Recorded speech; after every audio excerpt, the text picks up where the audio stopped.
We were driving to a family reunion when I suddenly knew it was a trap. I told my husband, "Turn the car around right now." He trusted me, and that choice saved our lives. But my revenge began the moment I realized my own son had set us up. "Turn the car around, Mark, right now." My voice came out so sharp that even I barely recognized it. 1 second I was staring through the windshield at the long country road leading to my son's house for our family reunion, and the next, every bit of color drained from my face. My hands went cold. My heart started pounding so hard it felt like it was trying to break out of my chest. My husband glanced at me, confused, then looked back at the road. "Evelyn, what is it?" "Please," I whispered, then louder, "turn the car around now." He had been married to me for 38 years. Long enough to know when I was simply upset and when I was truly afraid. He did not argue again. He gripped the steering wheel, checked behind us and made a quick turn onto the narrow shoulder. Gravel snapped under the tires. My breathing came fast and shallow as our car pointed away from the reunion, away from the house where our son Daniel had promised there would be laughter, music, barbecue, balloons for the grandchildren, and one big happy day for the family. But I knew better now. Because just seconds earlier I had seen something that turned my blood to ice. A black pickup truck sat hidden behind a row of trees near the end of Daniel's driveway where no guest would park. 2 men were standing beside it. They were not carrying food trays or folding chairs.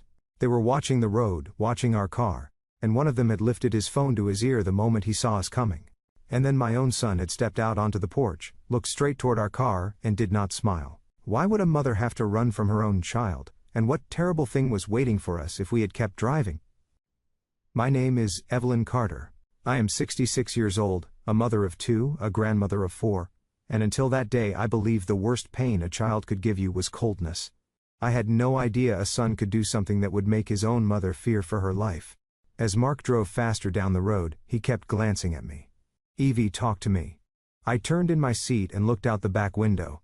No one was following us yet, but that did not calm me. My chest still felt tight. "Don't go to the house," I said. "Don't stop anywhere near here, just drive." He nodded. Okay, that was the kind of man Mark was, steady, quiet. The sort of husband who did not need every answer right away. Still I could feel his worry filling the car. We drove in silence for almost 5 minutes before he pulled into an old gas station with a faded blue sign and a small diner attached to it. It was the kind of place truckers stop for coffee. A few people stood near the pumps. An elderly woman was watering flowers by the diner door. Safe enough, I thought. Safe enough for a moment. Mark parked beside the building, and turned off the engine. Now he looked straight at me. "Tell me everything." I opened my mouth, but for a second no words came out. My throat felt dry. I reached for the bottle of water in the cup holder, unscrewed the cap with shaking fingers and took a sip.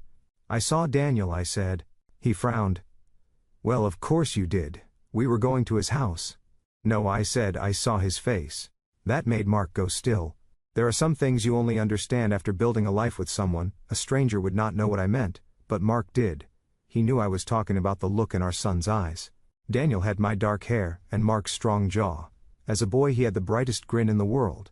When he was 7 he used to run to the door every evening shouting, "Dad's home!" When he was 10, he once cried for an hour because he found a baby bird on the sidewalk and wanted to save it. When he was 16 he started changing, little by little. He lied more, he laughed less. He became secretive, proud, easily angry. But even then, even through all of that, I could still usually find a little softness in his face. Not today.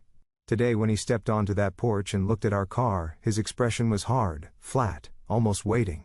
Like he knew exactly what was about to happen. Mark leaned back slowly. "What else did you see?" "The truck, the men," I swallowed. They were hiding Mark, they were not guests. And Daniel looked at them before he looked at us. Mark's brows pulled together. "You're sure?" "Yes," I gripped his arm. And then one of those men lifted his phone. It felt wrong. Every part of me said it was wrong. He looked through the windshield at the empty road. Could it be some kind of work thing? Maybe Daniel hired help for the party. I wanted that to be true. I wanted it more than anything. But deep inside, I already knew the answer. "You didn't see his face," I said quietly. "That was not a son waiting for his parents. That was a man waiting for something to begin." Mark exhaled slowly and rubbed his chin. "Then we call the police." The words should have comforted me. Instead they made my stomach twist. Because if we called the police, then I would have to explain the thing I had stayed silent about for 3 months. And silence, I was beginning to understand, is often where trouble grows. I looked down at my wedding ring, my hands had stopped shaking a little but only a little. "There's something I should have told you," I said. Mark's face changed at once, not angry, just alert. "What is it?" Before I could answer, my phone buzzed in my purse. "Daniel." My whole body stiffened. Mark looked at the screen then back at me. "Don't answer if you don't want to." But I already knew I needed to hear his voice. I pressed accept and put the phone on speaker. "Mom," Daniel's voice came out warm, smooth, almost cheerful, too cheerful. "Where are you guys?" "Everybody's here." Everybody. That word sent a chill through me, because I was no longer sure who everybody really meant. I tried to keep my voice steady. "We had to stop for gas." There was a tiny pause, tiny but there. "That's strange," he said. "Dad filled the tank before you left." Mark's eyes lifted to mine. I said nothing. Daniel laughed softly. "Mom, are you okay? You sound nervous." I looked at the diner window at my own reflection, pale and frightened, and suddenly I remembered another phone call. Late at night, 3 months ago, Daniel whispering, talking about money, talking about pressure, talking about doing something just once to fix everything. At the time I had told myself I must have misunderstood. I wanted to believe I misunderstood. A mother can lie to herself when the truth hurts too much. Now I knew I had hurt him clearly. "Mom," Daniel said again. "We are not coming," I blurted out. The line went quiet. Then his tone changed. Wise, not sad, not disappointed, sharp. I felt Mark sit straighter beside me. "We are not coming," I repeated. Daniel lowered his voice. "Did someone talk to you?" My fingers tightened around the phone. "Talk to me about what?" Another pause. Then his soft voice returned, but it sounded fake now, like a smile painted on a wall. "You're making this weird, Mom. The kids are waiting. Lily made that peach pie you like."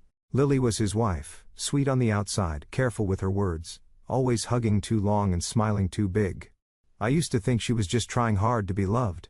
Lately, I had begun to wonder if she watched people the way a person watches locked doors, always thinking about how to open them. "Tell the kids I'm sorry," I said. Then I ended the calls. For a moment the only sound was the hum of the old refrigerator sign outside the diner, and the distant hiss of a truck pulling off the highway. Mark turned toward me. "What is going on?" I closed my eyes. 3 months earlier Daniel had come to our house alone, no Lily, no children. He had looked tired, sweaty, restless. He asked for coffee but barely touched it. Then he told me he had made some bad investments. Then he said, it was not just him. Lily had debts too, big ones. Then he asked if I still kept the property papers in the home safe. At the time I laughed and said, "Why would you ask me that?" He laughed too, but only with his mouth, not his eyes. Now in that gas station parking lot, every piece came back to me like puzzle pieces slamming into place. The sudden reunion invitation. The way Daniel insisted we come early before the rest of the extended family. The way Lily had texted 3 times to make sure we were bringing the blue folder with old family records she claimed the kids wanted to see for a school project. The hidden truck. The waiting men. My son's face. I looked at Mark and finally said the words I had been too ashamed to say before. "I think Daniel wanted more than a reunion," I whispered. "I think he wanted us alone. I think he wanted the house papers, the savings information, maybe more. And I think those men were there to force us if we refused." Mark stared at me stunned. Then his face went pale too. Before he could answer, my phone buzzed again. Not Daniel this time. It was a text from Lily. "Don't make this harder than it needs to be. Come back now or Daniel will have no choice." My blood ran cold. Mark read it over my shoulder.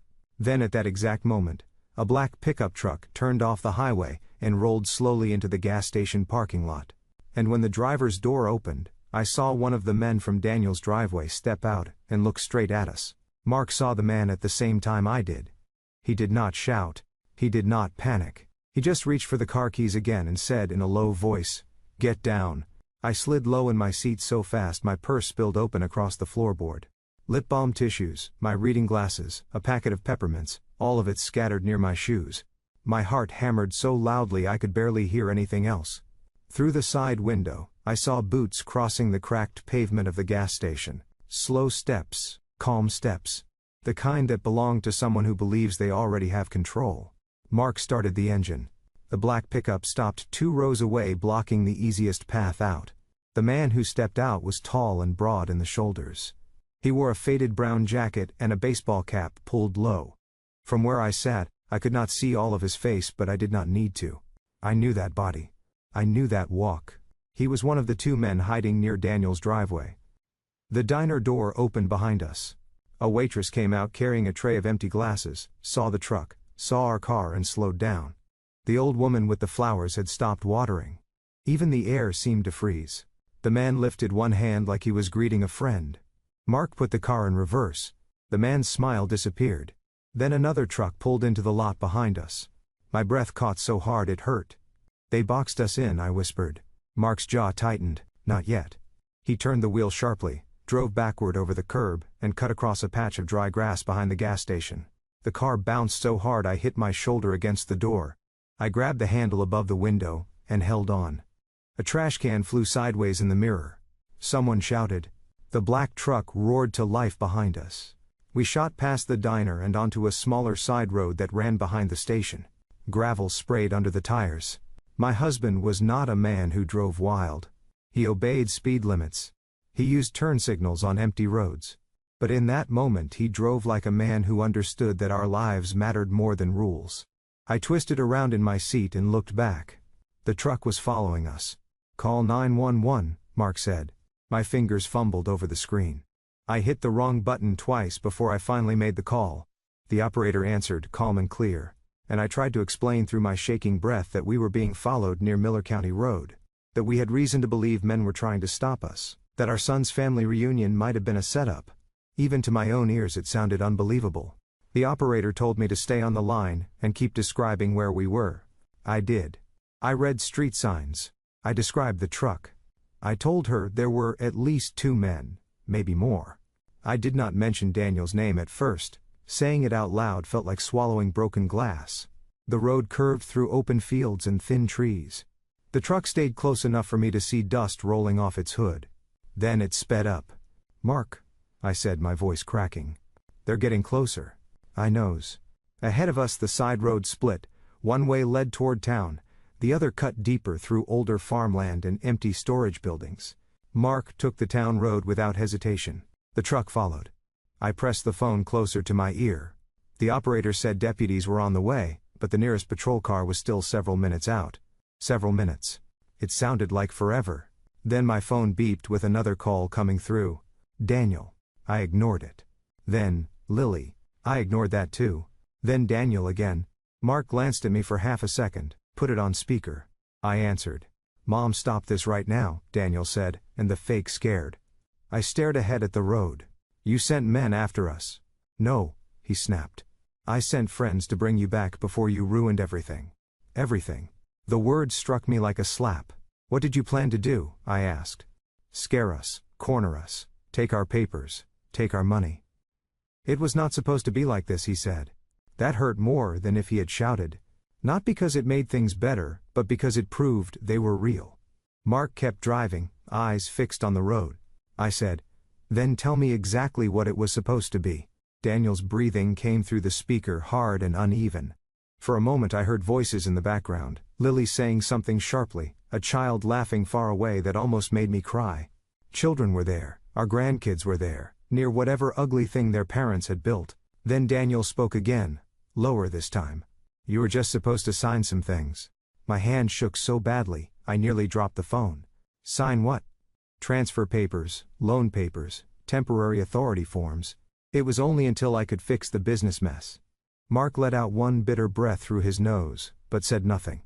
I whispered, "You invited us to a family reunion, so you could trap us into signing away our home." "It's not just the home," Daniel burst out. "You always do this. You make it sound crueler than it is. I'm drowning here." "And so you thought you could drown us too," I shot back. There was silence. Then he said the one thing I will never forget. "You were never going to lose anything if you cooperated." The truck behind us moved closer. My stomach turned. That word cooperated told me more than any confession could. It meant he already expected resistance. It meant the men were not there for decoration. It meant he had planned for fear. I said very quietly, "I don't know who you are right now." His voice cracked for the first time. "Mom, please, if you go to the police, I'm finished." I almost laughed, not because anything was funny, but because the sadness had become too big for normal feelings. "You should have thought of that before you set a trap for your own parents." Then I ended the calls. For a few seconds, neither Mark nor I spoke. The road widened ahead, and at last we reached the edge of a busier highway. 2 gas stations, a pharmacy, a feed store, a red traffic light, normal life. People moving through an ordinary afternoon, buying drinks, pumping gas, carrying groceries, never guessing that in one gray sedan a mother was realizing her son had crossed a line that could never be uncrossed. The black truck slowed when we reached the highway. Maybe the driver saw more people, maybe he worried about cameras, maybe he had gotten new orders, whatever the reason he dropped farther back. The 911 operator told us a sheriff's deputy wanted us to pull into the pharmacy lot and wait near the entrance where there were security cameras and witnesses. Mark did exactly that. We parked under bright light near the front doors. The truck rolled past once slowly, then kept going. I sagged into my seat. My whole body suddenly felt weak, like the fear had been holding me upright and now it was letting go. Mark turned to me. "We need every truth now, no protecting Daniel, no softening anything, understand?" I nodded, tears filling my eyes. "I knows." 2 sheriff's vehicles arrived within minutes. One deputy was a woman in her 40s with tired but kind eyes. The other was younger, serious, watchful. They listened carefully while we told them what happened. At first I felt embarrassed. Then the deputy read Lily's text and her expression changed. Then she listened to the call recording from 911 and wrote down every word Daniel had said. Then Mark told them about the trucks and the men. Finally, I forced myself to tell them the part I had hidden. 3 months earlier, Daniel had not only asked about the safe and the house papers, he had also asked strange questions about my will, about whether the property was in both my name and Mark, about whether my daughter Claire knew the exact value of our land. At the time I had pretended not to notice how odd that was. Then 2 weeks later I found a copy of our old property survey missing from the home office. I had blamed myself. I thought maybe I misplaced it. Now I knew better. The older deputy, whose name tag read Hensley, asked, "Did your son have access to your house?" "Yes," I said, "he used to. He still had an old key for emergencies. At least I thought it was for emergencies." She wrote that down. Then she asked, "Has he or his wife been under financial stress?" I laughed once. Dry and bitter, that's putting it gently. And slowly, piece by piece, the full shape of the problem began to show. Daniel had started a small construction company 2 years earlier with a business partner named Vince Parker, no relation to us. At first things went well. Then Daniel borrowed too much money trying to expand fast. He bought equipment he could not afford. He promised workers jobs that never fully came through. Lily had also been spending money like success was guaranteed: new furniture, private school deposits, designer things she liked to hide under the word investments. When the business started sinking, they did not slow down. They borrowed more. Then came the worst part. Not all the money came from the bank. Some came from men who did not wait politely for payment. I saw Hensley's pen stop for a second. "How do you know that?" I looked down at my hands. "Because I overheard him one night on the phone. He said, 'I'll get them to sign. Just give me until the reunion.' I told myself I must have misunderstood. I told myself no son would mean his own parents." Mark closed his eyes briefly. I felt sick with shame. "I should have told him," I whispered. "I should have told someone." Hensley's voice softened. "You are telling us now, but that did not erase the guilt. It only named it." The deputies asked if Daniel had ever been violent before. I said no, not exactly, but there had been flashes, broken dishes, a door slammed so hard the frame cracked, harsh words, that kind of anger that fills a room before a person even raises a hand. Hensley asked one more question. "Do you believe he meant to physically harm you today?" I looked at Mark. Then I told the truth. "I think he wanted us scared enough to obey, but once fear enters a plan, real harm is never far behind." That was enough for them. They said they would go to the property, check on the situation, identify the men, and make sure our grandchildren were safe. They advised us not to go home yet in case Daniel or the others came there. Instead, they suggested we stay somewhere secure for the night, maybe with trusted family. Clea, my daughter, lived 40 minutes away in the next town. She was practical, strong, and impossible to fool. Suddenly I wished I had called her the moment Daniel started acting strange weeks ago. We drove to Clea's house under police advice. One patrol car followed for part of the route, then peeled away once we were close. The whole drive there, I kept expecting my phone to ring again. It did not. That silence felt worse. Clea opened the door before we even knocked twice. She took one look at my face and pulled me inside without asking a question. Her husband, Ben, locked the deadbolt right away. Their teenage sons were told to go upstairs. Then Clea sat me at the kitchen table, made tea I barely tasted, and listened to everything. At first she looked stunned, then angry, then something even sadder. Hurt. I knew something was off with Daniel, she said quietly, but not this. Mark stood by the window, watching the street. Clea asked, "Did the police go to the house?" "Yes, and the kids. They said they'd check on them." Clea pressed both hands against her mouth, then lowered them. Those poor children. That was the thing about Clea. Even in anger she looked for the smallest innocent people in the room. The evening dragged on, every minute felt stretched, the sun went down, Ben turned on porch lights, Clea kept her phone in her hand, Mark paced.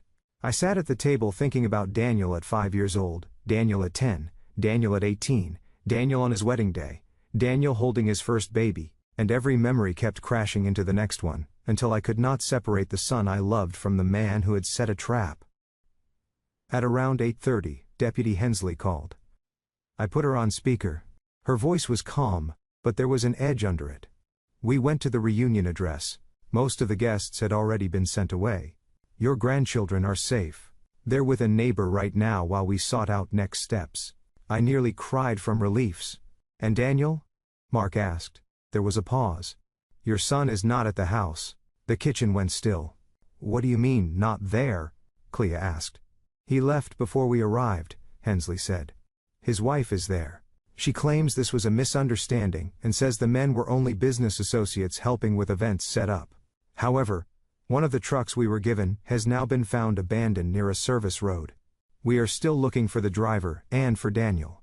A cold feeling moved up my back. Then Hensley said the part that chilled me most. "We also found several unsigned property transfer documents on the dining room table, along with copied records from your home file. Mrs. Carter, one of those papers includes a forged practice version of your signature." My mouth fell open. Clea made a sound of pure disgust. Mark's hand curled into a fist. But Hensley was not done. "There's one more thing. A neighbor says your son left in a hurry after taking a locked metal box from the garage. Do you know what might be in that box?" I stared at the table. Then the answer hit me so suddenly I felt dizzy. The family safe box. Not the one in our house. The old one. The one Daniel believed still held the original deed to the lake property. My father left me. And if Daniel had gone after that box, then he was not running away. He was still trying to finish what he started. I pushed my chair back so fast it scraped hard across Clea's kitchen floor.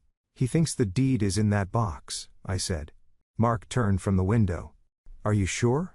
"Yes," I said. "He asked about it years ago when my father died. I told him the lake property papers used to be kept in a metal box in the garage before we moved most documents into the home safe. He must have remembered." Clea crossed her arms tightly over her chest. "Used to be kept there." I nodded. "The real deed is not in that box anymore. I moved it to the bank almost 6 years ago. But Daniel doesn't know that." For one tiny second, relief passed through the room like a weak breeze. Then it disappeared. Because even if the real deed was safe, Daniel had still stolen the box, forged my signature, and tried to trap us with strange men waiting near his house. The problem was far bigger than one paper. Deputy Hensley's voice came through the phone again. "That helps us. Do not leave the house tonight. Lock everything. We may need you to come in tomorrow morning to make full statements and review the documents we recovered. We'll be here," Mark said. After the call ended, silence settled over the kitchen. Clea sat down slowly across from me. Her face looked pale under the soft light above the table. "Mom," she said very gently, "I need to ask something and I'm not trying to hurt you. Did you ever give Daniel reason to think he could do this and you would still protect him?" The question stung because it was fair. I looked at my hands for a long moment. "Yes," I said. Mark let out a quiet breath, not angry, just sad. It was true. I had protected Daniel too many times. Not from scraped knees or schoolyard problems, that was normal. I mean the bigger times, the dangerous times. The times when love stopped being help and started becoming cover. When Daniel was 15 and got caught stealing headphones from a store, I told the manager he was grieving his grandfather and not thinking clearly. When he was 19 and borrowed money from his sister and never paid it back, I told Clea to let it go because her brother was finding his way.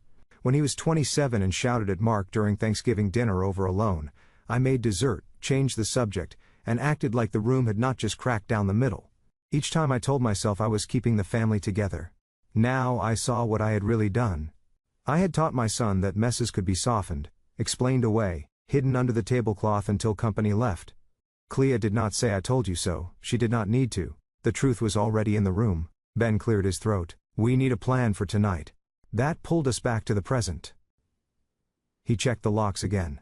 Clea closed the curtains. Mark called the bank's emergency line to make sure our safe deposit access would be flagged if anyone tried anything strange. I called our neighbor Mrs. Grayson and asked her to watch our house and not open the door to anyone, especially Daniel or Lily. She sounded shocked, but she promised. Around 9:30, Clea's sons came downstairs in their socks and asked if Grandma was okay. I smiled and said yes, in that way adults do when they are trying not to pour their fear into children. They hugged me anyway. The older one, Mason, whispered, "Mom says Uncle Daniel did something bad." I touched his cheek. He made some very wrong choices. Mason nodded with the serious face of a boy trying to understand grown-up trouble. "Are you safe here?" "Yes," I said, and this time I meant it for the moment. He seemed satisfied and went back upstairs. That almost broke me. Children asked the cleanest questions. "Are you safe?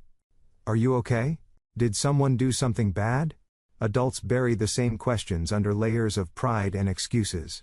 Later, after everyone settled down, Clea made up the guest room for me and Mark, but sleep did not come.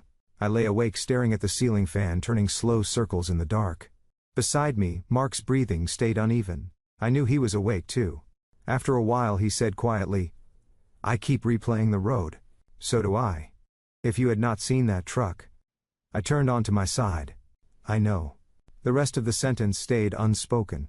If I had not looked up at the right time, if I had not trusted the cold feeling in my chest, if Mark had brushed me off and kept driving, we might have pulled right into Daniel's driveway, stepped out smiling, carrying dessert and folding chairs, walking straight into whatever waited there. Mark's hand found mine in the dark. "You saved us," he said. I did not feel brave. I felt old and shaken and heart-sick. "I should have spoken sooner," I whispered. "Yes," he said. Then after a pause, "But you spoke when it mattered most." That kindness made tears slide quietly into my hair. Sometime after midnight my phone lit up on the bedside table. "Daniel," my whole body tightened. Mark pushed himself up on one elbow. "You don't have to answer." But I did. I stepped into the hallway, so I would not wake anyone, and pressed the phone to my ear. For a second all I heard was breathing and a faint engine sound, as if he was sitting in a parked car. Then he said, "Mom." No anger this time. No fake sweetness, just a tired, frayed voice. "Where are you?" I asked. "That doesn't matter. It matters to the police." He gave a small, humorless laugh. "So, you really did it. You chased us with men in trucks," I said. "What did you think would happen?" His breathing turned rougher. It was not supposed to go that far. There it was again, that useless sentence, "not supposed to," as if a trap with forged papers and hired pressure could somehow stay neat and harmless. I leaned against the wall. "Then tell me plainly, no more half-talk. Who are these men?" For a long moment I thought he would hang up. Instead he said, "A lender. One lender needs 2 trucks and hidden men in trees." "It started with one lender," he snapped, then lowered his voice. "Then the debt was sold, then more got added. Fees, deadlines, threats. Vince disappeared, Lily panicked, I panicked. That name again. Vince, his business partner. Where is Vince now?" "I don't know," he said. And for the first time I believed him. I closed my eyes. "How much do you owe?" He was silent here. "Daniels? 280,000, he muttered. My knees nearly gave out. I had expected a mess, not that size of a mess. "How?" His voice rose sharply. "Because I was trying to build something. Because every time I got close something went wrong. Equipment got delayed, contracts fell through, workers wanted paying. Lily kept saying one good deal would fix everything. Vince kept saying borrow now, pay later. It kept stacking up. And instead of telling us the truth, you decided to steal from us." "I was not stealing," he shouted, then quickly lowered his voice. "I was going to put everything back once the next project hit." I almost laughed again from disbelief. It was the laugh of someone standing in the ruins of trust. "You forged my name." "It was practice. I wasn't going to use that one." "Practice for what?" I asked coldly. "For becoming the kind of man who signs his mother away." He said nothing. Then I asked the question that had been sitting like stone in my chest. Did you know those men might hurt us? His answer did not come right away. That told me enough before he even spoke. I told them not to scare you too much, he said finally. Too much? I slid down until I was sitting on the hallway floor. That phrase settled over me like ice water. Not to scare us too much, as if fear was a knob he could turn carefully, as if danger could be measured and still be moral. Mom, he said. And now his voice sounded shaky. I know how bad this sounds. It sounds exactly like what it is. I was desperate. So were we supposed to be desperate too? No ice. His voice broke off. For a second I heard another voice near him, a woman's voice, Lily's, sharp and fast, then a car door shut. I sat up straighter. Is Lily with you? He did not answer. Daniel, are the children with you? Knows. At least that. Then he said something that made my stomach drop again. She's blaming me for all of it now. Of course she was. I had seen Lily's kind before, smiling in daylight, shifting blame in the dark, but I also knew this was not all hers. No one forced Daniel to invite us to that house. No one forced him to keep going after seeing our car turn away. Those were his choices. What do you want from me? I asked. His next words came out small, almost boyish. Tell them I didn't mean to hurt you. I stared into the dark hallway. For 1 weak, foolish second, I almost heard not the grown man but the little boy who once cried over a baby bird. Then I remembered the trucks, the forged papers, the text from Lily, the phrase cooperate, the phrase not too much, and something inside me hardened in a clean, painful way. No, I said. He inhaled sharply. You need to tell the truth yourself, I continued. And you need to turn yourself in, moms. No. Listen to me now. This is the part where your life can still become honest, not easy, not pleasant, not clean, but honest. You go to the police, you tell them everything, every name, every paper, every lie, or you keep running and become exactly the man you're pretending not to be. For a moment there was only breathing. Then he whispered, "You always loved Claire Moore." The words hit me so suddenly, I almost dropped the phone. It was such an old wound, such an old excuse, and hearing it now in the middle of all this wreckage made something click into place. This was part of his story about himself. Maybe not the whole story, but part of it. The belief that someone else was favored, someone else was trusted more, someone else had it easier, and therefore the rules that held other people in place did not need to hold him. Daniel, I said quietly. That is a lie you have fed yourself for years. He did not speak, Claire. Claire took responsibility. Claire told the truth even when it made her look bad. Claire accepted no when no was the answer. You wanted rescue without honesty. You wanted help without humility. That is not the same thing. A long silence followed. Then he said, "If I turn myself in, they'll tear this family apart." No, I said. You already did that. And I ended the calls. I sat on the hallway floor for a long time after that, holding the phone in my lap and staring at nothing. Finally, Mark opened the bedroom door, and found me there. He sat beside me without a word. I leaned into him and cried quietly, not with loud sobs, just a deep tired grief that felt like it had no bottom. By morning, I had no tears left. Claire made coffee. Ben drove the boys to school and told them there was a family emergency. Mark shaved with a hand that trembled only once. I changed into a plain blue blouse and gray slacks, the kind of clothes that make a woman feel she can get through hard places with her back straight. At the sheriff's office, everything became more official, more solid, more painful. We reviewed copies of the forged papers. There were temporary power transfers, property authorizations, emergency loan collateral forms, and one ugly draft document that would have allowed Daniel control over major family assets if signed during what was worded as a short-term assistance period. Every page made me colder. Deputy Hensley sat with us while we read. "This set was prepared in a rush," she said. "There are legal flaws, some wording is sloppy, but with pressure, confusion, and enough signatures gathered in one sitting, real damage could have been done before anyone sorted it out." Mark's face turned dark with anger.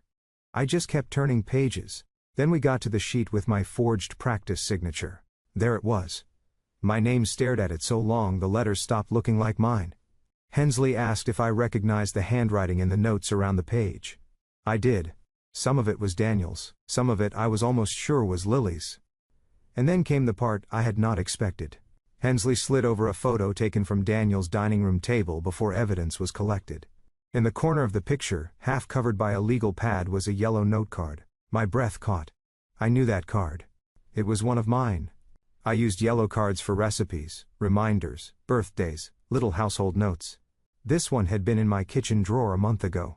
"Can I see that closer?" I asked. Hensley zoomed in. The note read, "Bring blue folder. Ask about bank access. Keep marked, calm. If needed, separate them." The room seemed to tilt. Mark leaned in hard. "Separate them."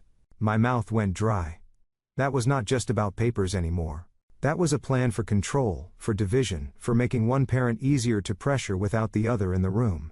I pressed my fingertips to my lips. Hensley said gently, "Mrs. Carter, we need to know if there's anything else in your home or family history that points to premeditation, anything unusual, missing, copy, discussed." And suddenly I remembered one more thing. 2 weeks ago, Lily had taken me aside during my granddaughter Emma's dance recital. She smiled and chatted about costumes and shoes and traffic. Then, so casually it almost slipped past me, she asked whether Mark still kept his heart medicine in his coat pocket when he traveled. At the time I thought it was concern. Now the blood drained from my face. Mark looked at me. "What?" I turned slowly toward him. "Lily asked me about your medicine." The silence that followed was terrible. Hensley's expression sharpened immediately. "What exactly did she ask?" I repeated it word for word. The deputy beside her straightened in his chair. Mark's face lost color. "Could they have been planning to separate me from my meds?" he asked. I stared at the yellow card again. "Keep Mark calm, if needed, separate them." My heart pounded. Maybe it meant only keep him talking. Maybe it meant lead him away. Maybe it meant create confusion. But once people start planning fear, every innocent explanation begins to die. Hensley stood. "I need to make another call." She stepped out with the younger deputy, leaving me and Mark in a small interview room that suddenly felt too tight. Mark looked at me with quiet horror, heavy. I reached for his hand across the table. "You're here, you're safe. For now," he said. That was the truth of it, for now. A few minutes later, Hensley returned. But her face told me the day was about to get worse before she even sat down. "We've located Lily," she said, "but not under normal circumstances." My stomach dropped. "She was found at a motel 20 miles east of town," Hensley continued. "She was trying to leave with cash, jewelry, and a folder of copied family financial records, and she was not alone." I gripped Mark's hand harder. "Who was with her?" he asked. Hensley looked directly at me. "Your grandson, Tyler." For a second, I truly thought I had heard her wrong. "Tyler?" I repeated. Deputy Hensley nodded once. "Yes." My chest tightened so fast I had to press a hand against it. Tyler was Daniel and Lily's oldest child, 14 years old, all elbows and sneakers and half-finished jokes. He still forgot where he put his backpack. He still asked for extra syrup on pancakes. He was old enough to understand a lot, but not old enough to be dragged into adult schemes. Mark's voice came out low and rough. "Was he hurt?" "No," Hensley said quickly. "He's physically fine, shaken but fine." I closed my eyes in relief for 1 second, but the relief did not last. Why was he with Lily at a motel carrying stolen records and valuables while Daniel was still missing? Hensley pulled out a chair and sat down again. "We are trying to sort out whether Tyler went willingly, whether he understood what was happening, and whether Lily was using him as cover. Right now he is with a juvenile support officer and a family services counselor. He keeps asking for his grandmother." That finished me. Not the forged papers. Not even the motel, that sentence. "He keeps asking for his grandmother." I put both hands over my face and breathed in slowly, so I would not fall apart in front of everyone. Mark rubbed my back once steady and warm. Claire, who had come with us to the station and was sitting against the wall, whispered, "Oh no, oh Tyler." Hensley let the silence sit for a moment, then said, "There's something else you need to know. Tyler told the counselor he heard his parents arguing last night after your car turned around. He says Lily wanted to leave immediately with the documents and whatever they could carry. Daniel wanted to keep looking for the metal box because he thought it contained the original lake deed. They split up. Lily took Tyler and left. Daniel kept driving. That picture formed in my mind too easily. Panic breaking opened their fake little plan. Blame flying back and forth, and in the middle of it a child caught like a suitcase being pulled from one car to another. Claire stood and began packing. She took her own son while running from the police. That alone tells me what kind of mother she is. I did not answer. I was thinking about Tyler's face. I was thinking about the younger children too, Emma and Noah. waiting with some neighbor while their home turned into a police scene and their parents turned into strangers. Then another thought hit me. Why Tyler? I asked. Hensley's eyes flicked to her notes. According to him, Lily told him they were taking a little trip because the family was having drama and she needed help carrying bags. He says she promised him fast food and told him not to ask questions. Mark muttered something under his breath that I could not fully catch, but I knew it was anger. I looked at Hensley. Can I see him? She hesitated, then nodded. Likely yes after we finish here, but before that we need to know whether Tyler may have seen or heard anything important.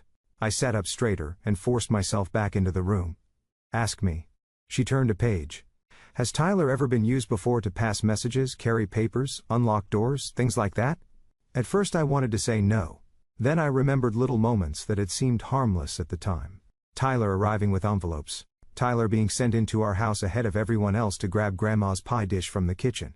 Tyler once asking in a weirdly rehearsed way whether Grandpa still kept his spare keys in the ceramic jar by the laundry room. The shame returned hotter this time. Yes, I said quietly. Maybe I did not see it clearly then, but yes. Clea stopped packing and looked at me with sad understanding. She was not blaming me. That almost hurt more. Hensley wrote that down. You are helping more than you realize. Maybe, but it did not feel like help. It felt like walking backward through my own mistakes and naming them one by one. We spent another hour with statements and timelines.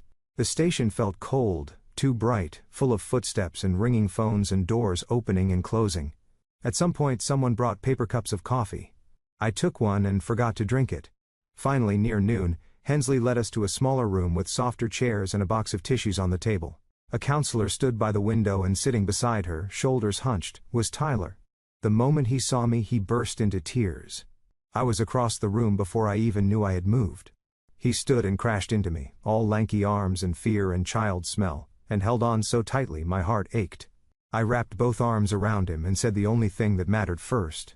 You are safe, you are safe, you are safe. He cried into my blouse like he had when he was 6 and scraped his knee at the park. Mark put a hand on Tyler's shoulder. Hey buddy. Tyler looked up at him with red eyes. I didn't know, Grandpa. I promise I didn't know what they were doing. I know, Mark said at once. We sat together. The counselor asked gentle questions. Tyler answered in broken pieces at first. Then more clearly as he calmed down. He said the reunion had been real on the surface. Food had been set out. Some relatives were invited for later. But Lily told him and Emma that Grandma and Grandpa were coming early because we need to talk about grown-up family business. Daniel had been angry all morning. He kept checking his phone. 2 men came to the garage before guests arrived. Tyler heard one of them say, if they sign we're done by lunch. My stomach sank. Then Tyler said something that made Clea cover her mouth. I heard Dad say, just keep Mom busy and keep Grandpa outside if he gets difficult. There it was again. The separation, the planning, the calm little steps of betrayal. The counselor asked Tyler if he knew what papers were involved. He nodded weakly.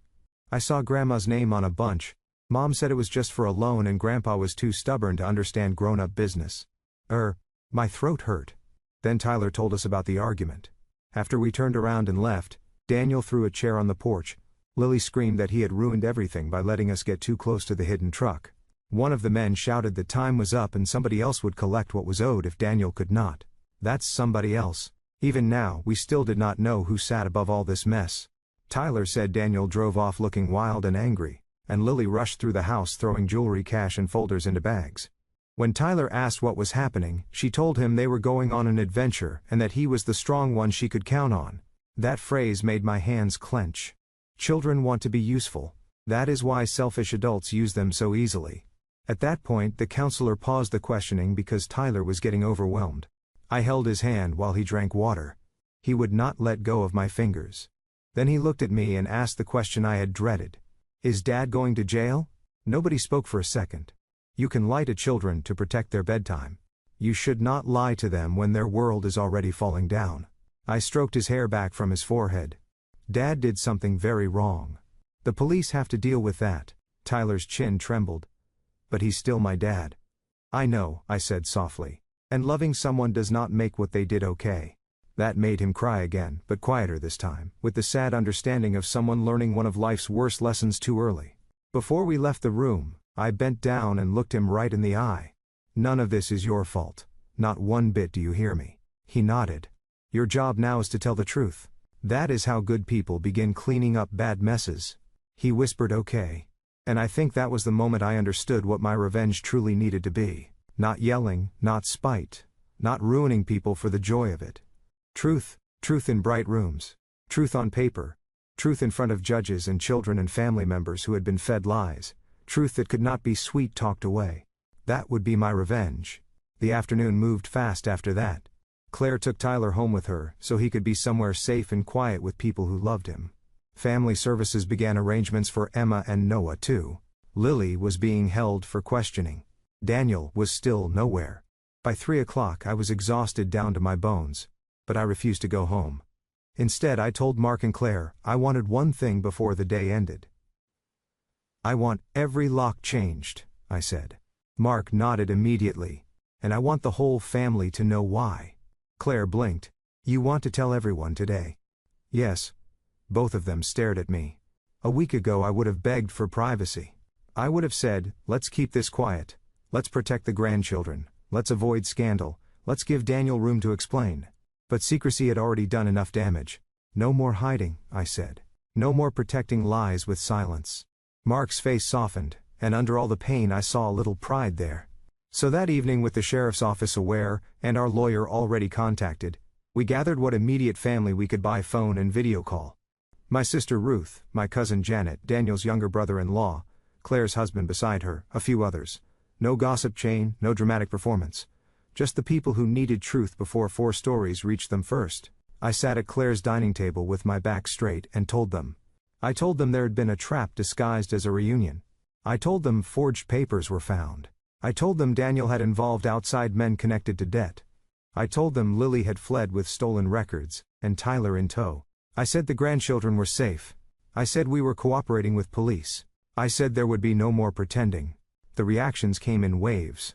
Shock, tears, questions. One relative kept saying no, no, no under her breath. Another asked if I was absolutely sure. Claire answered that one before I could.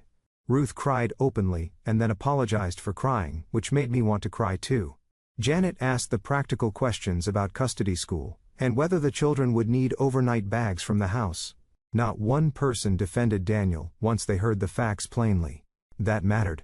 Because lies grow strongest in confusion, the more clearly I spoke, the smaller his false story became. At one point cousin Janet said, "Evelyn, you sound stronger than I've heard you in years." I looked down at my folded hands. I had to become stronger, I said. The old version of me helped create this by swallowing too much. Nobody argued with that. When the calls ended, the house was quiet again. Claire reheated soup that none of us really wanted, but we ate because human beings still need dinner even when their family is falling apart. Tyler sat at the far end of the table, eyes swollen, spoon moving slowly. Emma and Noah had arrived by then too, sleepy and confused, clinging close to Claire. The little ones did not know the full truth yet. They only knew Mom and Dad were in trouble, and Grandma kept kissing their heads too often. After dinner I tucked Emma into the guest bed beside Noah, while Claire handled Tyler in Mason's room. Emma looked up at me with those wide-cutter eyes and asked, "Did I do something bad at the reunion?" The question nearly split me open. "No, sweetheart." "Then why did everybody leave?" I smoothed her hair because some adults made bad choices, not you. She seemed to accept that in the way tired children do. "Will Mommy come tomorrow?" I kissed her for it because I could not promise what I did not know. "Tomorrow you will be with people who love you." When I stepped out of the room I had to lean against the hallway wall for a second and gather myself. This was the true cost, not papers, not money, not even legal danger. Children lying in borrowed beds asking what they did wrong. That night after the kids were asleep and the house had settled, Mark and I sat on the back porch under Claire's yellow porch light. The air was cool. Somewhere down the street, a dog barked once, and fell silent.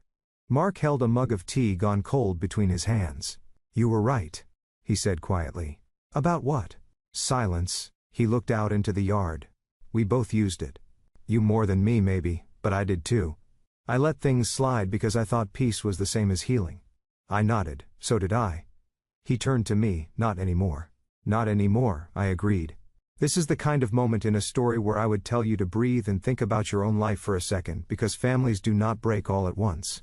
They crack little by little when people excuse what should be faced, And sometimes the kindest thing you can do is tell the truth early before truth comes crashing through the front door.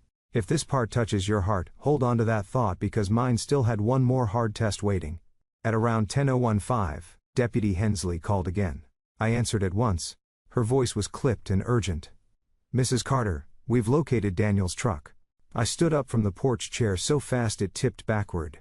"Where?" "Near the old Carter Lake property access road." Every bit of air seemed to leave my body.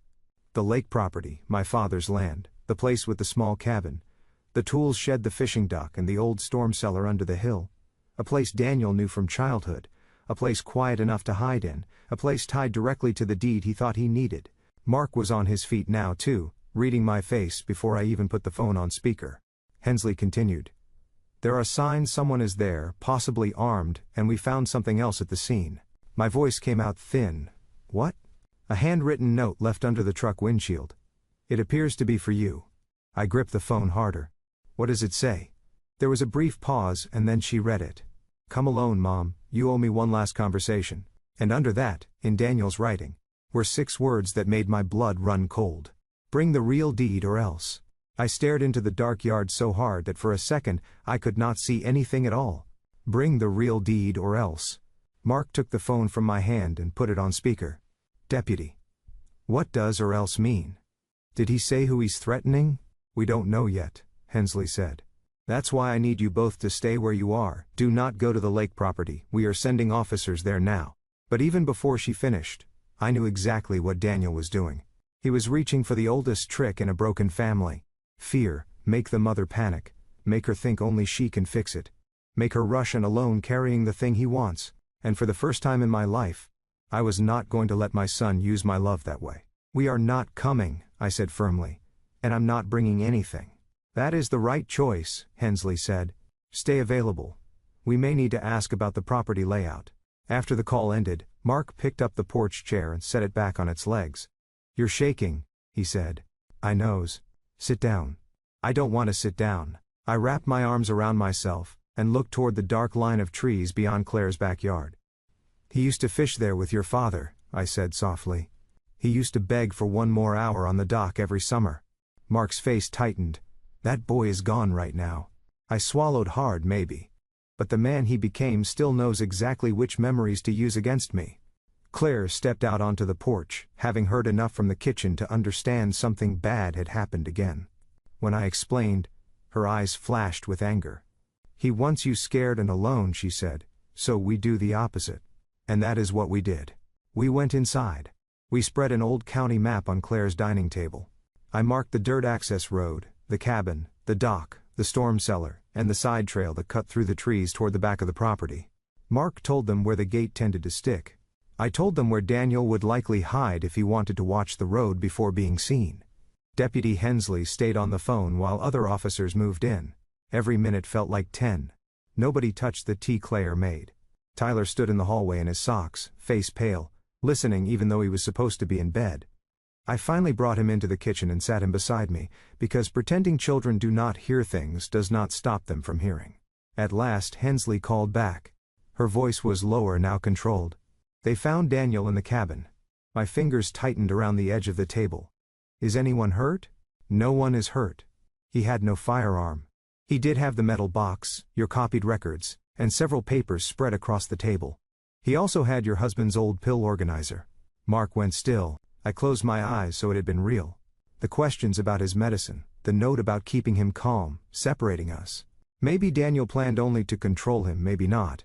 But once that line gets crossed, safety stops being guesswork and becomes action. "He's in custody?" Claire asked. "Yes," said Hensley. "He surrendered after a short standoff. He was agitated, but he gave up."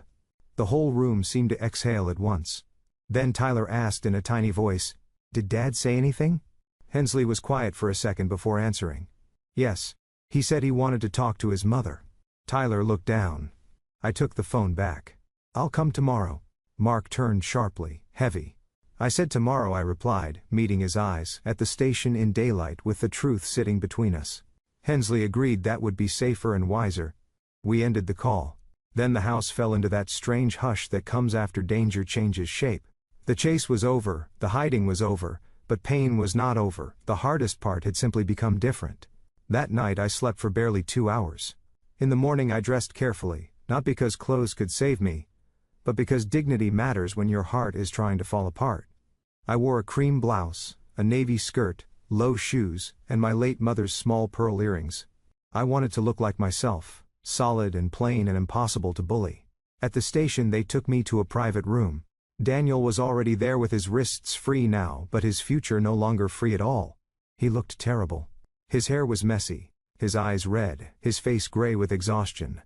For one flicker of a second I saw the little boy who used to sleep with one sock on and one off. Then I remembered the trucks, the forged name, the note, the pill organizer. I sat down across from him. He whispered, "Mom." "No," I said quietly. "You listen first." He blinked, surprised. Maybe he still thought I would come in crying and begging for an explanation that could soften this.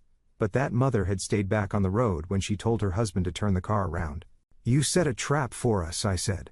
"You invited your parents to a family reunion so strangers could pressure us into signing over control of our home, land, and accounts. You let your wife pull your children into the mess. You copied private records from our house. You forged my signature. You chased us when we left. You took your father's medicine, and you tried to scare me into bringing the real deed to the lake property. Every one of those choices was yours." Tears filled his eyes almost at once. I was desperate. "I know you were desperate," I said. "Desperate as a feeling this was a plan." He flinched like the words hit him. Then he started talking fast, almost tripping over himself. Vince had disappeared after using Daniel's company to hide debt. The lender was worse than Daniel first knew. Lily kept insisting they could save everything if they just got temporary control of family property to secure another loan. Daniel said he never meant for violence, that the men were only supposed to scare us into signing, not hurt us. He said he panicked when we drove away. He said Lily pushed him. He said he hated speak until the excuses ran out and only bare words remained. Then I said the thing he needed to hear most. "You did not ruin everything in one day. You built this one excuse at a time." He looked at me with such raw misery that I almost looked away, almost. "But here is the part that still belongs to you," I continued. "You can tell the full truth, not pieces, not blame. All of it, every debt, every paper, every person involved." He stared at the table. "Would that change anything?" "Yes," I said. "It would change what kind of man you are from this day forward." For a long time he said nothing. Then very quietly he nodded. And he did tell the truth. Not all at once and not proudly. But fully enough for the police and lawyer to connect the whole chain. Vince had introduced Daniel to a private lender after the business started failing. Lily knew more than she admitted and helped organize the reunion trap because she believed family assets could save them and that we would get over it later. The hidden men were there to intimidate, block exits, and keep us from leaving until the papers were signed. The yellow note was written partly by Lily, partly by Daniel. The question about Mark's medicine was not supposed to kill him. Daniel insisted only to make him easier to pressure if he got stressed. Hearing that still made me sick, but at least it was said plainly. No more shadows. Lily was charged too. The lenders were investigated. Vince was later found in another state, and brought back to answer for fraud. It took months for the legal process to grind forward, but it did. And meet. My revenge was not loud. It was not cruel. It was clean. I refused to lie for them. I gave every statement. I turned over every document. I stopped telling myself family shame was worse than family truth. I worked with Claire and Mark to protect the grandchildren. Temporary custody arrangements were made. The children stayed mostly with Claire and Ben while the courts sorted everything out. Tyler went to counseling. Emma stopped waking up crying after a few weeks. Noah began smiling again when Mark took him fishing at a safe little pond near Claire's house. One Sunday afternoon, a month after the arrest, Tyler sat beside me on Claire's porch swing and asked, "Grandma, do you still love Dad?" It was the kind of question only a child would ask so directly. "Yes," I said after a moment, "but love is not the same as trust." He thought about that. "Will you ever trust him again?"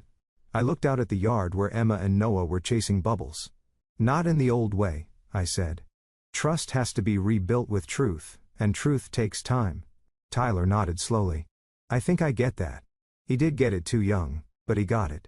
Months later, after court dates and long meetings and difficult paperwork, Daniel wrote me a letter from county jail before sentencing. He did not ask me to save him. That was new. He did not blame he took was really a theft from the future, his own and ours. He wrote that hearing Tyler cry at the station broke something in him that should have broken years earlier. He wrote that he was sorry.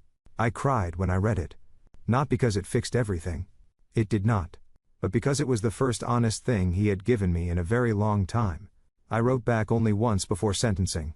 I told him I hoped he would spend the next years becoming a man his children could one day safely know again. I told him sorry matters only when it grows legs and walks into changed behavior. I told him I would not rescue him from consequences, but I would pray that consequences finally taught him what comfort never had. He was sentenced. Lily was sentenced too, though differently because of her role. Vince got his own separate punishment. The business collapsed completely. The house Daniel and Lily lived in was lost. It was ugly, and sad, and very public. But the children were safe. That is what mattered most. As for me and Mark, we changed the locks, changed the alarm system, moved more records to the bank, and changed something even bigger in the family. We changed the rules. No more secret loans, no more access just in case. No more swallowing strange behavior to keep dinner peaceful. Claire said the family finally felt honest even in grief. She was right. A year later, we held a real family reunion. Not at Daniel's old house, not anywhere tied to lies. We held it at Claire's place in the backyard, under strings of warm lights. There were folding chairs, potato salad, sticky lemonade for the kids, and music from a little speaker that kept cutting out whenever Noah danced too close to it. Tyler grilled burgers beside Mark. Emma helped me set napkins on the table. Noah ran in circles until he fell down laughing. Nobody hid in trees, nobody waited with trucks, nobody asked for signatures. At sunset, Tyler came and stood beside me while everyone else talked and laughed. "This feels different," he said. "It is different. Better." I looked around at the people I still had. The ones who chose truth even when it hurt. "Yes," I said, "much better." And that is where I will leave you with one simple lesson I learned too late but not too late to pass on. Trust your instincts. Speak when something feels wrong. Silence can protect peace for an hour, but truth can protect a life for years. The day I told my husband to turn the car around, I thought I was only escaping a trap. I did not know I was also turning my whole family away from one kind of future, and forcing us toward a harder but cleaner one. And I never saw my son the same way again. But because I finally chose truth over silence, I was still here to see my grandchildren laugh. Thanks for watching. Take care. Good luck.